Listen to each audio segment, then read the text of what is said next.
Sure. Well, of course, we can't draw exact comparisons to the kind of level of atrocities that were committed at Abu Ghraib, the photos that the entire world saw. But many of the key components of torture are there that, were used at CIA black sites, that are used at Bagram prison, and that, of course, were used at Abu Ghraib as well. And those being, one being extended sleep deprivation, being kept awake for days at a time. The extended use of solitary confinement, which we know Bradley Manning has been in solitary confinement for his entire duration. Not knowing how many days have passed, not having contact with other people, being kept in a cell for 23 hours out of the day. And the use of humiliation, being used to, being made to strip naked and stand in front of other guards for hours at a time as well.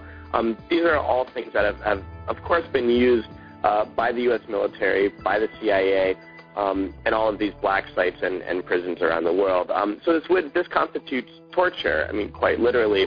And they're doing this to both break Bradley Manning and to set an example to anyone else in the military who would be willing to do something much like Bradley Manning did, because the military brass and the administration knows very well that there's a great threat posed by the soldiers that are being made to fight in these two illegal and immoral wars.